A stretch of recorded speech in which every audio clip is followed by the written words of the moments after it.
Okay, I've got the piston valve body. I'm reassembling the 7.3 liter injector. I think this is an AD injector. It is. This is my third one. It's been a little bit difficult. One thing that the videos on YouTube that maybe they said it and I just didn't understand, but was how clean this is. You know, they talk about not getting any blue shop fuzz on it, or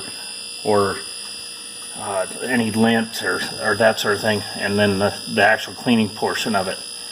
Some use a wire wheel. I get a little brass bristle brush here, some Scotch-Brite, and I think that I'm there when it's clean enough to go back together. But only time will tell once I get it back in the truck. Well, I know if it worked. Okay, I've waited a little over 15 minutes after putting this O-ring on so that it could seat. It's difficult to see if they're twisted on there, and one thing that I did to take out a twist or a apparent twist, I try to lift that up gentle and just pull it up just a little bit and try to straighten it out. And that seemed to do what I wanted to do. I mean, it looks round. And then I put a little oil on it all the way around on both of them. And then I'm gonna put the two halves, the oil half and the fuel half together. And there, you can see the two little holes. They need to fit down here on these little pins. You see the little pins there, and getting that was tricky on the first two. So you just spin the bottom. There, you see it kind of fell in there. And you can kind of push down, make sure you're holding this pin in so it doesn't spin on you.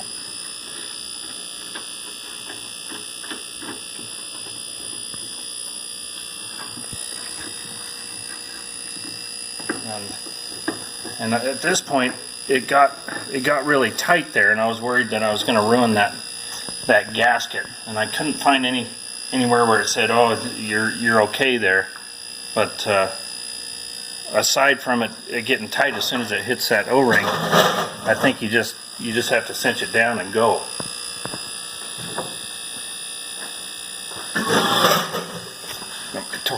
My torque wrench set up to 75 psi or pounds per square inch, and I just start it real low, make sure I'm not cross-threaded.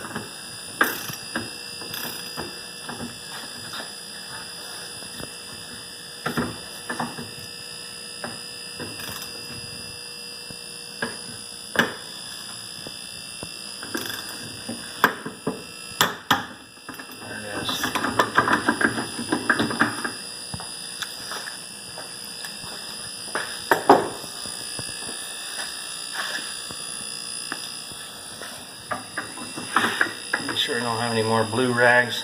I was really worried about this mating surface up here with the little fuzz coming off of it. Thought I started off a pretty clean area, but it got dirty quick. The other thing I was able to utilize for this was a little jewelry ultrasonic cleaner, and for the nozzle it didn't work that great. It broke it up a little bit. But for this plate, this adapter plate, it worked really good, especially down in here where the old O-ring was. That old O-ring left some color in there, and that little jewelry cleaner broke it up real good. And then using the little pick and pushing the Scotch-Brite around in that thing cleaned it up real nice. Okay, so here are the first two that I did, and I did them 1, 3, 5, and 7 on the passenger bank. And based on the video that I saw, I was able to put what the shim that I put in at the armature what the final measurement was and what it was, what I measured it before. And I know 3/1000 was technically on spec, but since I had it out and I've still been having cold start problems, I just brought it all the way back to .004. Not sure if that's the correct way to do it, but to get me back to what factory was, I'll do that, and then next go around, if the truck lasts that long, hopefully it does, then I'll just buy remanufactured ones. And I realize this is kind of a band-aid, but I like band-aids. Okay, in order to get this piece back on with that new O-ring in there, it's pretty tight. I was trying to push it from above and wasn't having any success. So I put it down like this. Try to hold your thumbs on both sides and really lean on it.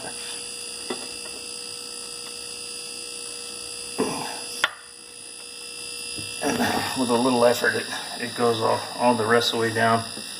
Wipe that off. Check for lint. I'm still off a little bit, but now we're there. Okay.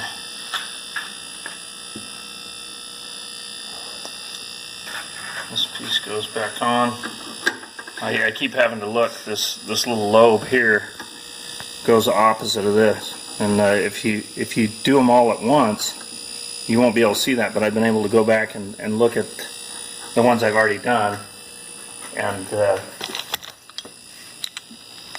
see how they were set up, so I didn't forget. Somebody that does this all the time probably knocked these out in a hurry, but this is my first go at it, so it's what it is. It is what it is. And this is a little port for that oiler that goes on that side, and you can see it's spring loaded. Whatever. I'll blow this off one time.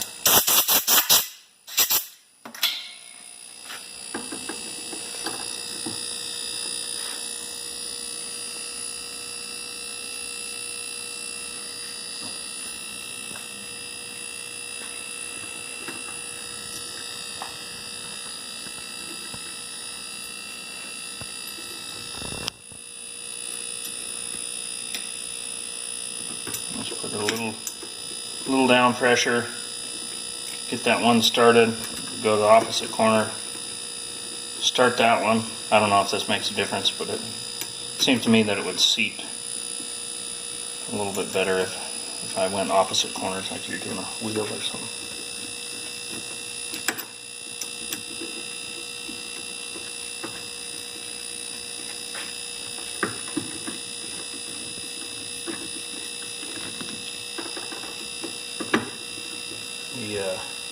The kit from Bitterroot says to go snug.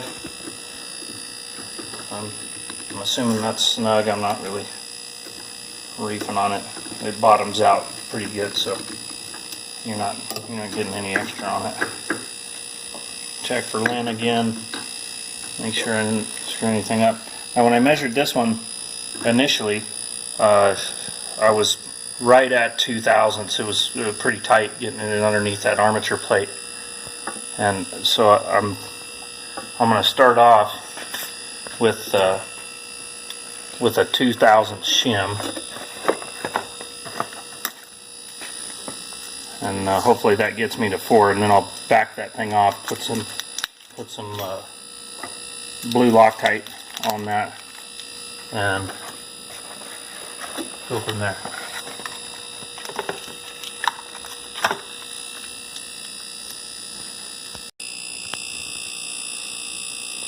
Okay, so this is the new bolt that they have for the armature plate that comes with the kit. There's a 2,000 shim. Put it on the end there. Try not to bend it. And, put that on top. This kind of goes perpendicular like that for this initial set. So it is.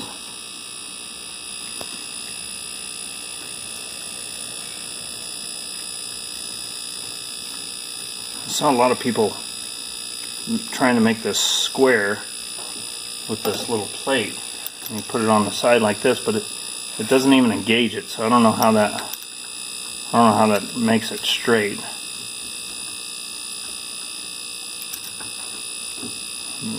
It's like sitting off there a ways. So like a couple thousandths or whatever it is, especially when you tighten it down. You just hold on to it with a crescent, snug it out, like that. Pull these guys off. So, quick question: is this the last one that you have to build? No, I've got 5 more. No, yeah, 5 more to do. And it takes some time. It was taking me, you know, out here by myself is okay. So there's 4 thousandths. So that was the correct shim that I put underneath there. Something I should mention is that Bitterroot says to, you know, if you shim over 2,000, you might get this diagnostic trouble, and that means that you know, when this is all back together, the clearance between here and here with that spacer will be too tight, and it'll touch this magnet, and it'll send a code. But in Bitterroot's Deluxe kit, they send you they just send you shims for the middle, assuming, or at least I think they're assuming, that you're not going to go over 2 thousandths, so you should be okay. And I'm going to put it back together, and hopefully it works that way. If it doesn't, I think that I can get in here and shim the actual solenoid after the fact, and only have to pull the valve covers and not have to pull everything else. Okay, so I've got the 2,000 shim underneath here, and I've loosened this back up, and I'm going to pull it off because I want to put blue Loctite on that. And you'll see that shim is still stuck down there. It didn't come off with it, so you're going to be real careful. Grab that shim, put it back on armature plate. Then you want to wipe this off. Still got the shim, and you want to put a little tiny bit of Loctite blue on it. And I didn't see anywhere where it said to do this. A couple of the other videos mentioned that you want to do that. And it made sense to me, so I'm doing it. I'll put it back on there. I line this thing up again. Just barely thread these in. And you can cinch this down. You can see these little grooves. The way that solenoid is, they line up with this, and you can kind of test fit it yourself and see how these 3 kind of line up there. That's how they came apart. So I get this down.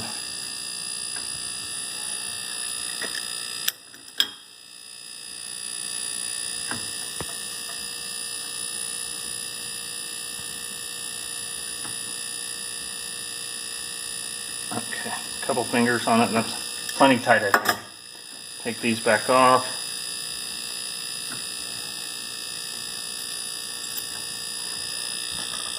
I don't know that there's a check that you could do for looking at this to see if you're close. But if you get down on the edge of this thing,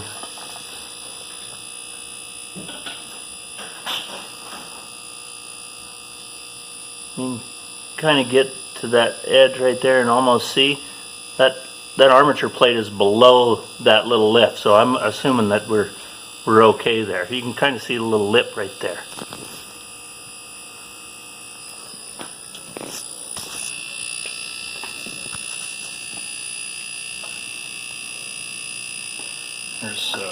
There's some little weep holes that go on the front and the back.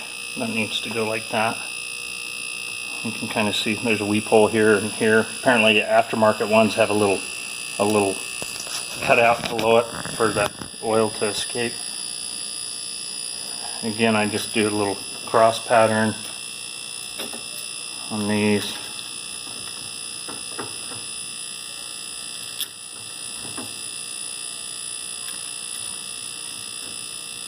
Change out my tool again.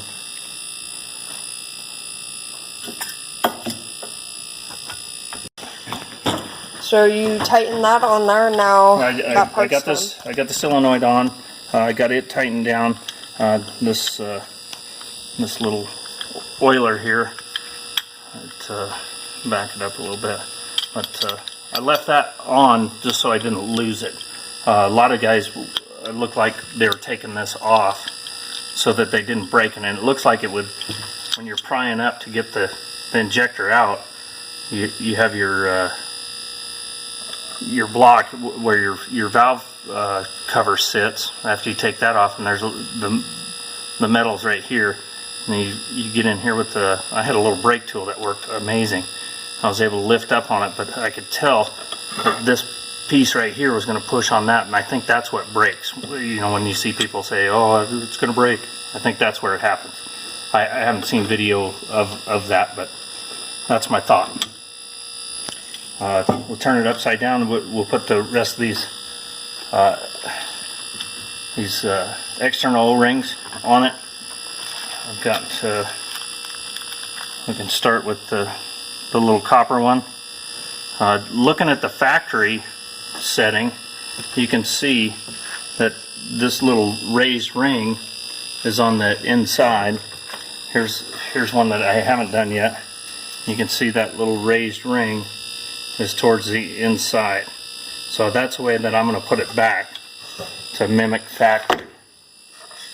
And that's just kind of wiggles it on. The guys that are doing this all the time, they're pretty adept at showing how to do that. Kind of back and forth and push it down on there. And we have these two. Oops. A little oil.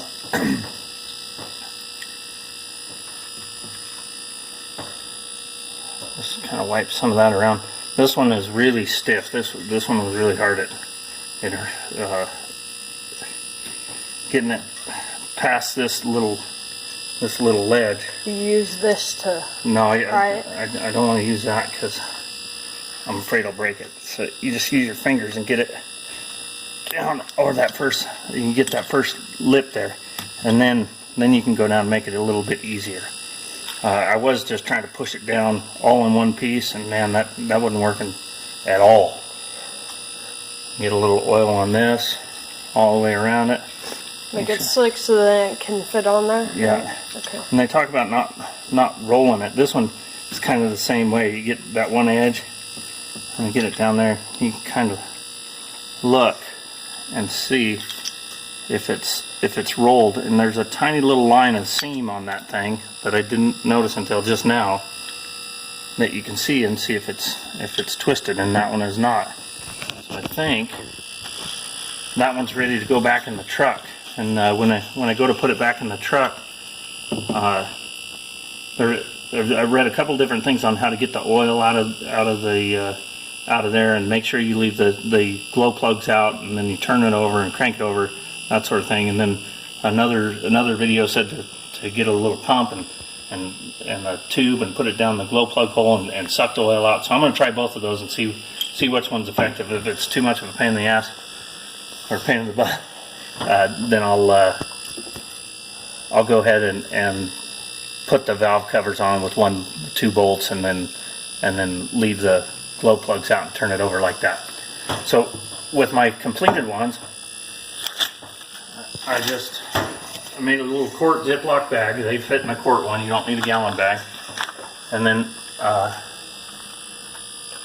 have a little measurement there to tell me how to.